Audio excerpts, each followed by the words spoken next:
سلام دوستان عزیزم، امیدوارم حال دلتون عالی باشه. خیلی ممنون که کانال ما رو دنبال میکنید. خوشحال میشم اگر هنوز کانال ما رو سابسکرایب نکردید سابسکرایب کنید و با زدن دکمه لایک در نشر ویدیوهای ما رو یاری کنید. امروز میخوایم با همدیگه قسمت‌های مختلف میدان بهارستان رو ببینیم. خیابونی که ازش عبور کردیم انتهای خیابان صفیعلی شاه هست و ما الان در ضلع شمالی میدان بهارستان هستیم. میدان بهارستان از نظر جغرافیایی در مرکز شهر تهران قرار گرفته و محله‌های اطرافش سرچشمه، دروازه شمیران و ژاله هستند. وقتی توی این میدان قرار میگیریم سمت چپ میشه خیابان جمهوری اسلامی و سمت راست میشه خیابان مجاهدین اسلام. البته این میدون به 2 تا خیابون دیگه مثل خیابون ایران و چهارراه سید علی راه داره. در این قسمت از میدون مغازه‌ای رو مشاهده می‌کنیم که سررسید و تقویم می‌فروشن به صورت عمده. حالا کسایی که بخوام برای شرکت‌هاشون و کارخونه‌هاشون سررسید تهیه کنن میتونن به صورت عمده از اینجا بگیرن و یه سری از مغازه‌ها به صورت تکی سررسیدها رو به فروش می‌رسونن.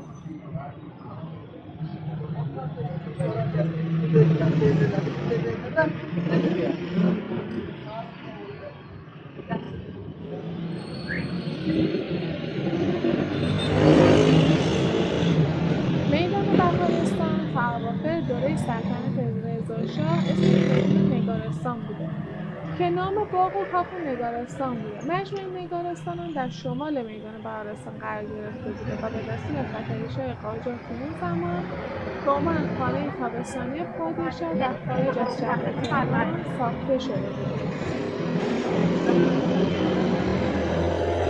دلیل اصلی ساختمان مجلس شورای ملی و مجلس شورای اسلامیه. ضلع شمال غربی فروش انواع سازهای مختلف تهرانه که هر کسی به هر نوع سازی علاقه داشته باشه میتونه اینجا بیاد و به راحتی ساز مورد علاقه‌شو پیدا کنه. در واقع یه جور بازار ساز فروش هست. و ساختمان وزارت فرهنگ و ارشاد اسلامی هم در شمال غربی این میدون واقع. میدون بهارستان محل رخدادهای مهم تاریخی بوده و از مهمترین این رخدادهایی که تو میدون بهارستان اتفاق افتاده ایجاد مجلس قانونگذاری ایران در دوران مشروطه بوده و خب یه سری اتفاقای ناهنجار تو این میدون اتفاق افتاده، مثل ترور میرزا علی اصغرخان اتابک وقتی که داشته از مجلس خارج می‌شده، یا ترور حسن علی منصور و به توپ بستن مجلس در زمان مشروطه توسط قزاقان بوده.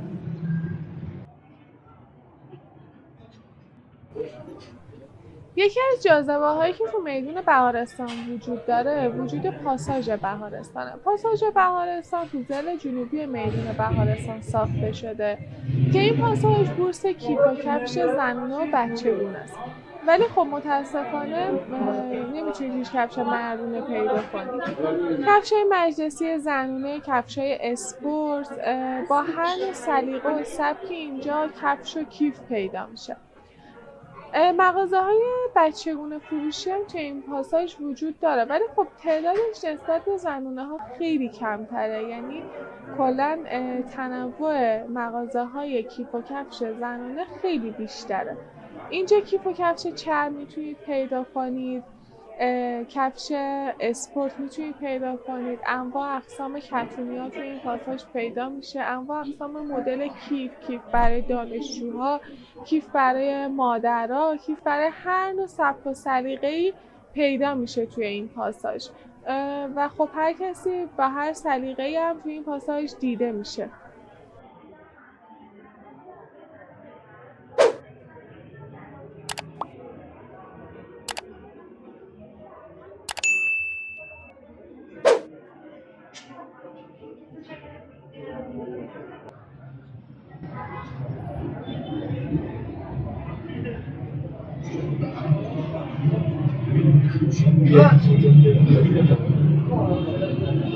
منم آشنا نشم من بابانم با دانایی فضا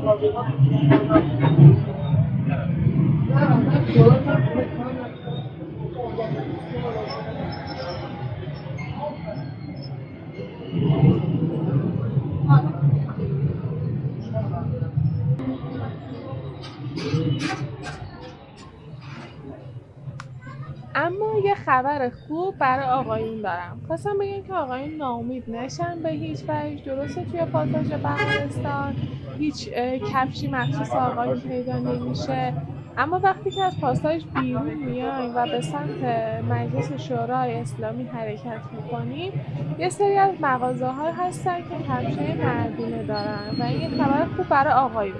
انواع اقسام کفشای مردونه، کفش اسپورت، کفش مجلسی، یه سری از کفشای چرم رو میتونید اینجا پیدا کنید که چرم اسب هستن، کفشای طبی و خب از هم نگذریم تنوع خیلی بالایی دارن و تعداد مغازه‌ای که وجود داره خیلی زیاده، یعنی قابل مقایسه با درون پاساژه. ولی خب دیگه اینجا فرق گذاشتم بین آقایون و خانوما. فکر کنم توی پاساژ فقط مخصوص خانوماست، بیرون پاساژ هم برای آقایون مغازه کفش گذاشتن. البته میتونید اینجا لباس هم پیدا کنید، یعنی تک و توک مغازه‌های لباس فروشی برای آقایون هم دیده میشه، ولی خب زیاد به چشم نمیاد.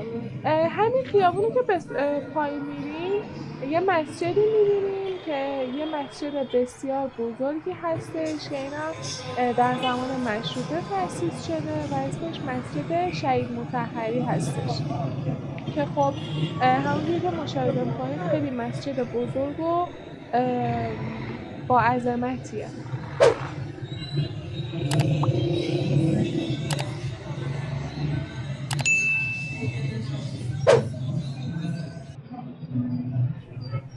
از در پاساژ که بیرون میاییم سمت چپمون یه سری لباس فروشی هست که هم زنونه است هم مردونه و اجناسی مثل اجناس بازار توی این مغازه ها مشاهده میکنیم و جنسایی مثل تیشرت، شلوار توپونه‌ای، شلوار لی، پیراهن مردونه هم هستش. یا یه مغازه داره که مثلا مانتو فروشیه برای خانوما، میتونید خرید، یعنی وقتی میرید کفش میخرید، کیف میخرید، در کنارش حالا یه سری چیزایی که روزمرگیتون هم بخواید استفاده کنید اینجا وجود داره.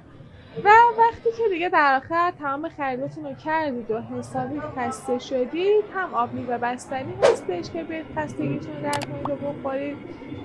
و اگر تایم ناهار یا شام باشه که تو میدون بهارستان باشید، اینجا غذاخوری‌های خیلی خوشمزه‌ای هستش، ساندویچ‌های خیلی خوشمزه‌ای درست می‌کنه. شاید ظاهر غذاخوری‌ها انقدر قشنگ نباشه یا مثلا خیلی فانتزی طور نباشه، ولی بهتون پیشنهاد میکنم برای یک بارم که شده امتحان کنید. خیلی ممنون که توی این ویدیو ما رو همراهی کردید و در کنار ما بودید. لطفاً برای حمایت از ما کانال ما رو سابسکرایب کنید و به دوستان خودتون معرفی کنید. تا یک ویدیو دیگه، خدا نگهدار.